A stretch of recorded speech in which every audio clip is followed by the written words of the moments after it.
Besok mundur.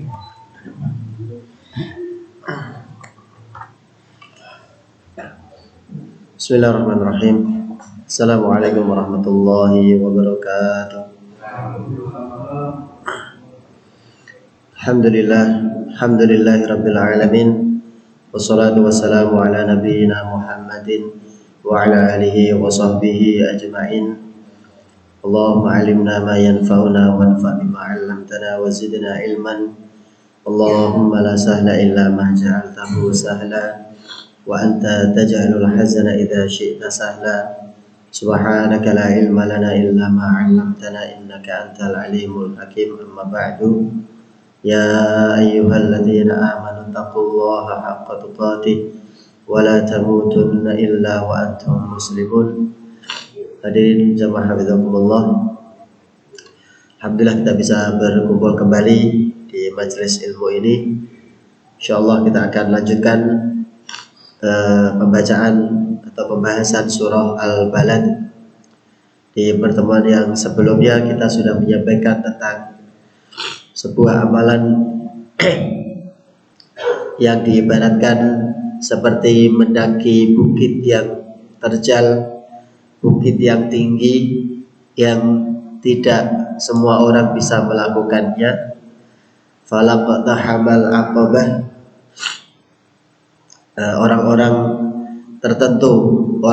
tertentu yang bisa melakukannya, karena sekali lagi ini amalan yang sulit, amalan yang berat, ya, mendaki bukit yang terjal juga bebatuan. Amalan yang berat tersebut yang tidak banyak orang bisa melakukannya disebutkan di ayat-ayat berikutnya. Wa ma adraka mal aqabah, dan tahukah kamu apa itu bukit yang tinggi yang terjal? Pertama disebutkan fakku raqabah, yaitu memerdekakan budak. Kata fakku artinya memerdekakan. Kalau di ayat yang lain biasanya menggunakan kata tahrir, tahriru raqabah. Kalau tahriru raqabah memerdekakan budak. Kalau fakku raqabah, kata fakku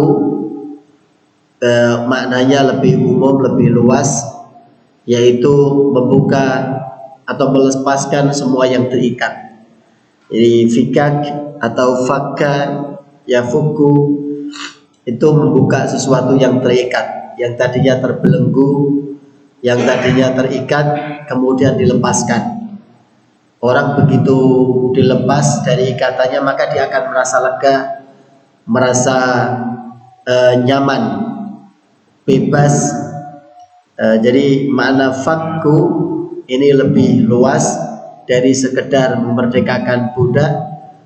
Artinya siapapun yang terbelenggu, siapapun yang terikat, baik itu seorang budak di masa lalu yang hari ini tidak ada, atau siapapun yang terhimpit sesuatu, terikat dengan sesuatu yang dia sulit keluar dari kondisi tersebut. Bisa jadi orang yang terlilit hutang sehingga semua aktivitasnya dilakukan hanya untuk melunasi, membayari hutang-hutangnya.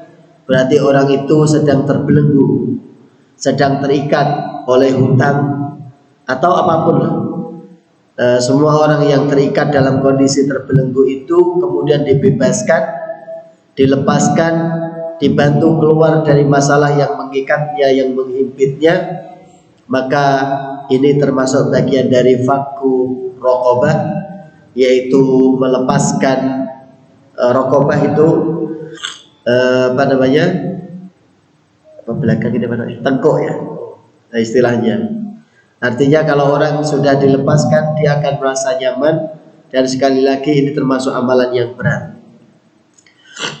Yang kedua, au it'amun fi yaumin dzi masghobah, atau memberi makan di waktu yang berat, yang sulit. Kita kemarin sudah menyebutkan kata masghobah menunjukkan rasa lapar, di waktu kelaparan, tetapi tingkatan laparnya dia paling berat dibandingkan tingkatan lapar yang lain. Di Al-Quran setidaknya ketika menunjukkan kondisi seseorang lapar, perutnya kosong dari makanan, setidaknya ada 4 kata yang digunakan, yang masing-masing tingkatan lebih berat daripada tingkatan lainnya. Al-ju' itu hanya kondisi perut yang lagi kosong dari makanan, tetapi makanan itu tersedia dan bisa dia dapatkan. Sementara khososah ini kondisi lapar yang dialami berhari-hari, bahkan di sini berminggu-minggu. Ju', rasa lapar yang berlangsung selama beberapa pekan, seperti kondisi kaum Ansor yang mereka rela melakukan izar kepada saudaranya Muhajirin walaupun mereka juga terhimpit, walau kana bihim khasasah. Kemudian kata makhmasah ini tingkatan yang berikutnya, jadi tingkatan rasa lapar yang sampai membuat tubuh ini pucat, sampai berubah warna tubuhnya karena laparnya begitu berat, sampai merubah mungkin pucat atau yang lain. Fabalil turra fi makhmasah, siapa yang dalam kondisi darurat, yaitu kondisi makhmasah, lapar yang sampai membuat dirinya pucat, gemetaran. Kemudian tingkatan yang paling berat adalah masghobah yang kita sebutkan di sini, yaitu rasa lapar yang sampai membuat orang yang kelaparan ini jatuh pingsan, tidak sadarkan diri karena sudah tidak kuat lagi. Maka memberi makan di waktu yang berat itu, memberi makan di waktu atau masghobah ini merupakan amalan yang tidak mudah, tidak sembarang orang bisa melakukannya. Au miskinan dza matrobah, atau au yatiman dza maqrabah, atau memberi makan anak yatim yang masih ada hubungan kekerabatan, masih ada hubungan persaudaraan. Maka ini juga termasuk perbuatan atau amalan yang tidak banyak orang bisa melakukannya. Yang berikutnya au miskinan dza matrobah, atau memberi makan kepada orang miskin dza matrobah yang dia terlantar, dia tidak mendapati tempat. 4 hal ini, dari mulai fakku raqabah, au it'amun fi yaumin dzi masghobah, yatiman dza maqrabah, au miskinan dza matrobah, ini juga tingkatannya dari mulai yang paling berat sampai yang agak ringan, sampai yang agak ringan, sampai yang agak ringan. Fakku raqabah tentu berat karena membantu orang melepaskan himpitannya tentu butuh tenaga ekstra, butuh effort yang tidak kecil, dan tidak sembarang orang bisa melakukannya. Kemudian memberi makan di waktu yang, kalau waktu lapang, kalau waktu panen masih mending, orang bisa punya kelebihan untuk diberikan kepada orang lain. Nah ini waktu di mana dia sendiri juga kesusahan, dia sendiri juga kesulitan, dia kekurangan, tapi dia bisa memberi kepada orang lain, maka ini termasuk amal yang tidak ringan. Kemudian yang ketiga, yatiman dza maqrabah, memberi makan kepada anak yatim. Kemudian baru orang miskin. Kenapa yatim dan miskin, anak yatim lebih didahulukan? Karena kondisinya anak yatim dia lebih susah. Yatim kita tahu batasan usianya sampai balik. Berarti orang anak yang belum usia balik, tidak punya orang tua, maka dia disebut yatim. Rata-rata anak yatim ini belum bisa mandiri, maka kebutuhan untuk dibantu dia lebih mendesak daripada yang berikutnya, yaitu orang miskin. Kalau orang miskin dalam pengertian syariat orang yang masih punya pekerjaan tetapi penghasilannya tidak mencukupi kebutuhan hariannya. Dia masih punya pekerjaan, punya penghasilan, tetapi tidak mencukupi kebutuhan hariannya, sebagaimana yang Allah Ta'ala sebutkan di dalam surah Al-Kahfi tentang kisah pemilik perahu. Ammas safinatu fakanat limasakin. Orang punya perahu, orang punya pekerjaan yaitu ojek perahu, tapi Allah menyebut mereka sebagai orang-orang miskin karena bisa jadi hasilnya tidak mencukupi kebutuhan hariannya. Ini tentang keutamaan memberi makan kepada orang lain. Banyak sekali hadis, ayat yang memberikan motivasi kepada kita untuk memberi makan kepada orang lain, dan termasuk amalan yang istimewa. Termasuk amalan yang istimewa, kita bacakan beberapa di antaranya. Ayyuma muslimin at'ama musliman ala ju'in at'amahu Allahu min thimaril jannah. Siapa saja orang muslim yang memberi makan kepada orang muslim lainnya yang lapar, Allah akan memberikan dia makanan dari buah-buahan surga. Kalau diberi makanan dari buah-buahan surga, kira-kira orangnya masuk neraka atau masuk surga? Kan tentu masuk surga kan, nggak mungkin orang di neraka kemudian dikirimi buah dari surga, kan tidak mungkin. Nah, itu fadilahnya. Kemudian yang lain, memberi makan itu al-munjiyat, di antara perkara-perkara yang bisa menyelamatkan kita, yang bisa menjauhkan kita dari kesulitan, dari bala bencana, it'amut ta'am, yaitu memberi makan kepada orang lain. Memberi makan ini bisa berupa makanan siap makan atau bahkan bahan makanan.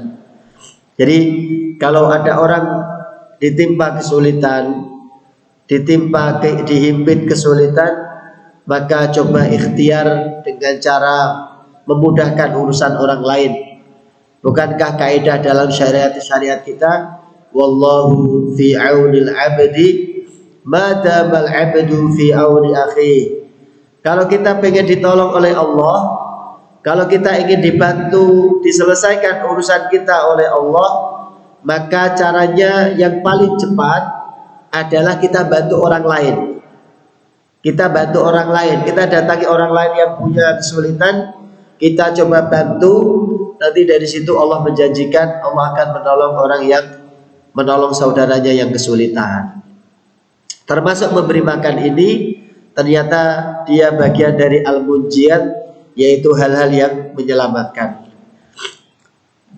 Kemudian fadilah berikutnya, Rasulullah Muhammad SAW ditanya, ayyul islami khair, Islam terbaik itu seperti apa wahai Rasulullah?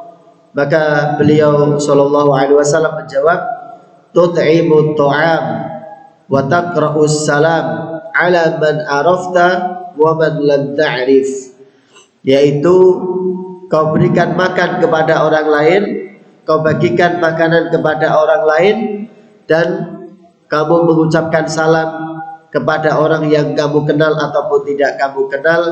Itu termasuk keislaman yang baik bagi seseorang.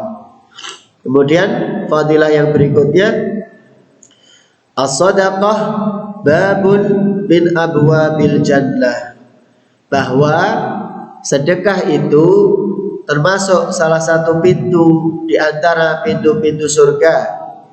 Kalau kita bulan Ramadan sering diingatkan tentang salah satu pintu surga, yaitu bab Ar-Rayyan, pintu Ar-Rayyan yang hanya khusus dimasuki oleh orang-orang yang berpuasa. Maka ternyata di sana ada pintu yang lain yang merupakan pintu surga, yaitu as-sadaqah. Kemudian beliau menyebutkan wa afdhalus sadaqah it'amut ta'am, dan sedekah yang terbaik itu adalah kita memberi bantuan makanan kepada orang lain. Yang berikutnya yang bisa kita sampaikan tentang keutamaan memberi makan, Rasulullah Muhammad sallallahu alaihi wasallam bersabda, "Mujibul jannah." Ada hal-hal yang akan mewajibkan orang itu dimasukkan ke surga oleh Allah. Ada 3 di sini hal yang menjadikan seseorang itu wajib untuk dimasukkan ke dalam surga Allah Subhanahu wa taala. Yang pertama adalah id'amut ta'am, yaitu memberi makan kepada orang lain, wa ifsya'us salam, mengucapkan salam kepada orang lain, dan husnul kalam, yaitu berbicara yang baik dengan orang lain. Yang ketiga-tiganya ini juga amalan yang sebenarnya dibilang berat tidak berat, tapi kadang kita sering lupa. Bahkan sekedar mengucapkan salam kepada orang yang kita temui kadang kita lupa. Padahal tidak butuh tenaga, tidak butuh biaya, sekedar menyampaikan salam, mengucapkan doa keselamatan kadang kita lupa.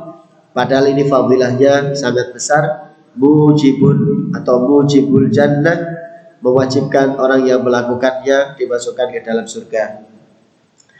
Berikutnya adalah kaitan ayat tentang falaq tahamal aqabah, maka tidak akan bisa mendaki bukit yang tinggi yang terjal itu, dengan ayat yang sebelumnya, ayahsabu an la yaqdiru alaihi ahad yaqulu ahlaktu malan lubada. Apa kaitan antara ayat maka tidak akan bisa mendaki bukit yang tinggi dengan ayat dia mengira bahwa tidak akan ada yang berkuasa atas dirinya,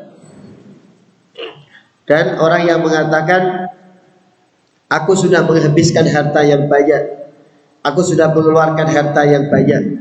Apa kaitannya? Ternyata kaitannya kurang lebih orang yang banyak omong biasanya tidak banyak berbuat. Jadi orang yang mengatakan aku sudah begini, aku tuh punya banyak ini, banyak ini. Ternyata kalau dikaitkan dengan ayat ini, orang yang seperti itu yang banyak mengklaim merasa sudah begini, biasanya dia tidak akan mampu beramal dengan amalan yang besar, amalan yang sulit, seperti mendaki bukit yang tinggi yang dibuat perumpamaan dalam surah ini. Kita selesaikan surahnya insyaallah. Ayat berikutnya, tsumma kana minal ladzina amanu wa tawasaw bis sabri wa tawasaw bil marhamah. Dan tsumma ini ada yang mengatakan dan, ada yang mengatakan kemudian, mereka yang berbuat kebaikan tadi, dari mulai membebaskan perbudakan, memberi makan di waktu yang sulit, memberi makan kepada anak yatim yang masih kerabat, memberi makan kepada orang miskin yang terlantar, mereka ini termasuk orang-orang yang beriman, yang mereka saling berwasiat dengan kesabaran, dan mereka saling berwasiat dengan rahmah, dengan marhamah, dengan kasih sayang. Yang pertama di antara pelajarannya adalah orang yang mampu melakukan amalan-amalan yang tadi kita sebutkan 4 tadi, maka dia termasuk orang beriman. Karena selain orang beriman akan berat melakukannya, bahkan tidak bisa melakukannya. Berkorban untuk orang lain itu adalah perbuatan orang beriman. Apalagi mendahulukan kebutuhan orang lain di atas kebutuhan diri sendiri, itu hanya orang beriman yang mampu melakukannya. Atau penafsiran yang lain yang bisa disampaikan adalah bahwa semua amal kebaikan yang disebutkan tadi tidak akan ada nilainya tanpa keimanan. Memerdekakan budak, memberi makan, tidak akan dinilai kebaikan di sisi Allah, tidak akan dicatat sebagai amal ibadah yang istimewa kalau tidak ada keimanan dalam diri orang yang melakukannya. Artinya kalau seandainya ada orang kafir yang melakukan amal-amal kebaikan, amal-amal sosial sebesar apapun, maka amalnya adalah haba'an mantsura, dia akan sia-sia seperti debu yang berterbangan, tidak ada nilainya di sisi Allah Subhanahu wa taala. Kita sering mendengar kan, ada bintang ini, bintang itu, dia mendonasikan hartanya sekian ribu euro, sekian ribu juta dolar bahkan untuk amal-amal sosial. Karena tidak ada keimanan dalam dirinya, maka sama sekali tidak ada nilainya di sisi Allah Subhanahu wa taala. Ini pernah ditanyakan oleh Ibunda Aisyah radhiyallahu anha tentang salah seorang tokoh Quraisy yang terkenal kedermawanannya, Abdullah bin Jada'an. Sekali lagi, Abdullah bin Jada'an ini, kita kalau nyebut namanya berarti kita ingat dengan peristiwa Hilful Fudul. Ini orang saking istimewanya di mata masyarakatnya, rumahnya ditempati untuk sebuah agenda yang luar biasa besar yang sampai dicatat dalam sejarah, yaitu Hilful Fudul. Nah, Abdullah bin Jada'an ini banyak melakukan amal-amal kebaikan, amal-amal sosial, terutama kedermawanan dia kepada orang lain sangat-sangat diakui di Arab, bahkan dijadikan sebagai contoh. Jadi kalau orang mau berbuat dermawan, contohlah Abdullah bin Jada'an. Ditanyakan oleh Bunda Aisyah, apakah semua perbuatan baiknya akan berguna wahai Rasulullah? Kata Rasulullah Muhammad SAW, semua yang dilakukannya tidak akan berguna bagi dirinya karena dia belum pernah mengatakan Rabbi firli khati'ati. Dia belum pernah berkata di hadapan Allah, ya Allah, ampunilah semua dosa-dosaku, kesalahan-kesalahanku. Artinya dia tidak beriman, dia meninggal dalam keadaan tidak beriman. Jadi semua amal solehnya, amal kebaikannya, amal sosialnya tidak ada nilainya di sisi Allah Subhanahu wa taala. Kemudian yang berikutnya, di sini ada kalimat saling berwasiat. Sebagaimana yang sudah kita pelajari di surah Al-Asr, ada kata tawasaw. Berwasiat itu kita menyampaikan nasihat kepada orang lain dan kita sangat berharap nasihat itu dilakukannya. Jadi apa yang kita sampaikan itu harus dilakukan, wajib dilakukan, itu namanya wasiat. Kalau nasihat boleh diterima, boleh tidak. Kalau nasihat boleh didengarkan, boleh diabaikan. Tapi kalau wasiat, dia harus didengarkan, kemudian harus dilaksanakan. Maka kata wasiat ini biasanya digunakan untuk orang yang akan meninggal. Orang yang akan meninggal yang menyampaikan pesan atau wasiat ini, biasanya ahli warisnya, keluarganya akan semaksimal mungkin melaksanakan apa yang diwasiatkannya. Jadi bedanya wasiat dengan nasihat kurang lebih di kekuatan untuk melakukannya. Kalau nasihat boleh diambil, boleh tidak. Kalau wasiat dia harus dikerjakan, dia harus dilakukan. Maka di sini saling berwasiat dengan kesabaran dan saling berwasiat dengan marhamah.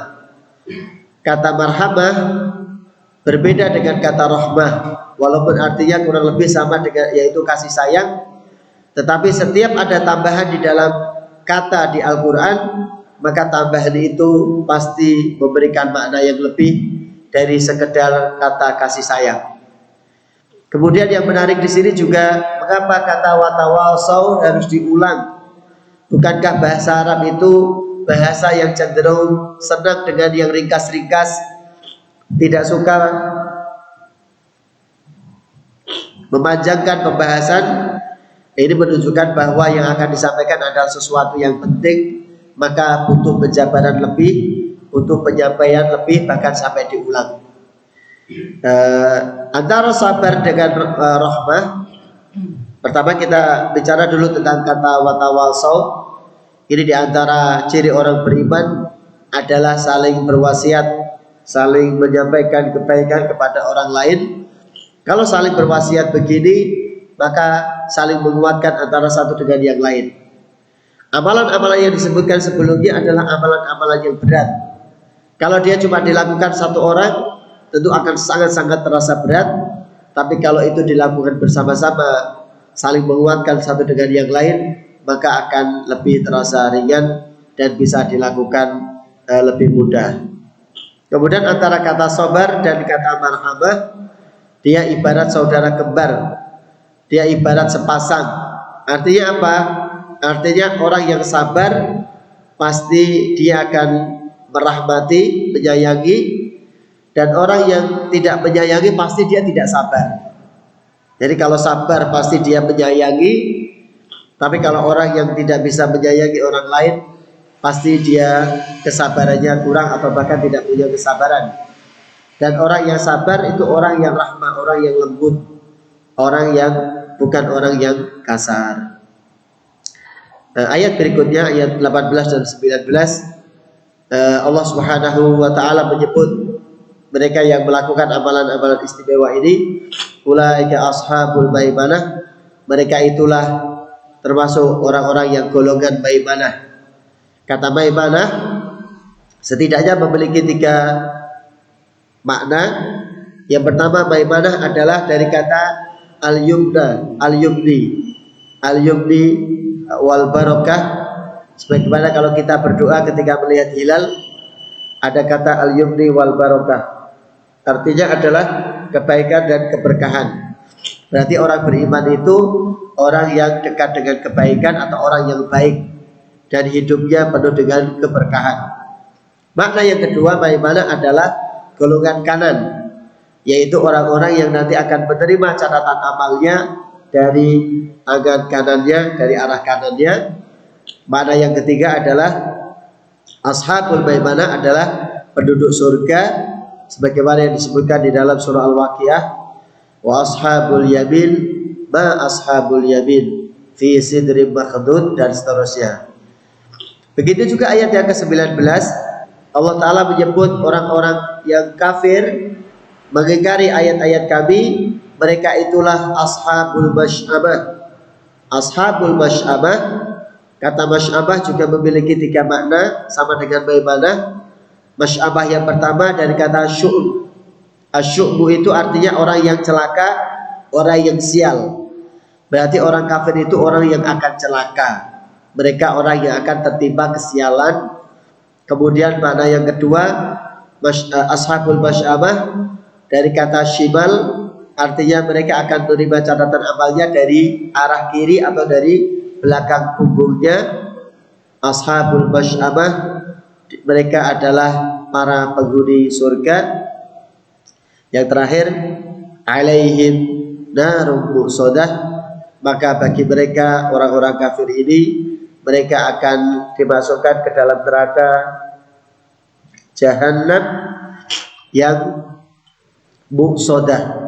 Mereka terkunci di dalamnya, mereka terbelenggu di dalamnya, tidak bisa keluar, gelap gulita, tidak ada cahaya sama sekali. Dan itu kondisi neraka yang akan didiami oleh orang-orang kafir. Sebagai tambahan, Allah Subhanahu wa taala berbeda dengan ayat di surah yang lain. Kita tahu di surah Al-Humazah, begitu selesai alaihim narum muqsadah, ada tambahan fi amadin mumaddadah. Sementara di surah Al-Balad tidak ada. Mengapa? Karena di surah Al-Humazah Allah menyebutkan orang yang disiksa itu, wailun likulli humazatin lumazah, itu Allah menyebutkan kriterianya. Beberapa kriterianya disebutkan di situ. Maka ketika ada tambahan penyebutan, maka untuk neraka yang akan mereka tempati juga ada tambahan sifatnya. Saya ulangi, kalau di surah Humazah kenapa ada tambahan alaihim narum muqsadah fi amadin mumaddadah? Karena di surah Al-Humazah Allah Ta'ala menyebutkan orang-orang yang diazab itu dengan menyebutkan ciri-cirinya. Maka balasan yang akan mereka dapatkan juga disebutkan ciri-cirinya oleh Allah Subhanahu wa taala. Sementara di surah Al-Balad ini Allah cuma menyebutkan orang kafir. Kemudian setelah itu sudah mereka akan dapat neraka. Tidak didetilkan sifat nerakanya seperti apa tidak disebutkan. Yang berikutnya adalah kalau di surah Al-Balad ini Allah menyebutkan balasan untuk orang kafir, tetapi Allah tidak menyebutkan balasan untuk orang beriman. Mengapa? Sekali lagi kita sudah sampaikan di awal bahwa Al-Balad ini surah yang membicarakan tentang kesulitan kepayahan, sementara balasan orang beriman adalah kenikmatan, kemudahan, maka tidak pantas atau tidak pas kalau Allah menyebutkan kemudahan di tengah-tengah suasana yang sulit, di tengah-tengah suasana yang penuh dengan kepayahan. Jadi ini Masya Allah bagian dari mukjizat Al-Quran sampai sedetil itu. Jadi kalau di ayat-ayat yang lain kita dapati Allah menyebutkan balasan untuk orang-orang beriman sebagaimana balasan untuk orang kafir disebutkan. Tapi khusus di surah Al-Balad ini Allah tidak menyebutkan balasan untuk orang-orang beriman karena suasana surahnya adalah tentang kepayahan, tentang kesulitan. Laqad khalaqnal insana fi kabad. Jadi tidak pas di sini bicara tentang kesulitan semuanya dari awal sampai akhir, kok tiba-tiba di akhir bicara tentang kenikmatan surga, rasanya tidak pas, maka Allah Subhanahu wa taala tidak menyebutkannya. Wallahu taala alam bisawab. Ini yang bisa disampaikan tentang pembahasan surah Al-Balad. Tentu masih banyak hal yang tidak bisa disampaikan karena keterbatasan ilmu yang dimiliki. Semoga yang sedikit ini ada pelajaran untuk kita. Minimal tadi kita mengetahui ada amalan-amalan yang istimewa yang kelihatannya mudah bagi kita melakukannya, tetapi pahala yang Allah janjikan luar biasa besar, yaitu membantu kesulitan orang lain, terutama memberi makan, baik itu makanan yang sudah siap saji atau makanan berupa bahan makanan, termasuk amalan-amalan yang sangat istimewa. Mungkin kita bisa melakukannya dengan membantu satu orang, dua orang tetangga kita, syukur-syukur nanti bisa banyak orang. Buktinya kalau Ramadan kita sanggup memberi makan banyak orang. Nah, artinya tidak perlu nunggu banyak dulu baru memberi, tetapi apa yang kita miliki sekarang kita berikan. Mungkin ngantar beras, mungkin ngantar bahan pokok yang lain kepada tetangga kita, itu juga bagian dari it'amut ta'am yang sangat besar fadilahnya tadi. Wallahu ta'ala alam bisawab. Kita tutup sama-sama dengan baca doa kafaratul majlis. Alhamdulillah. Subhanakallahumma bihamdika asyhadu an la ilaha illa anta astaghfiruka wa atubu ilaik. Alhamdulillahirabbil alamin. Assalamualaikum warahmatullahi wabarakatuh.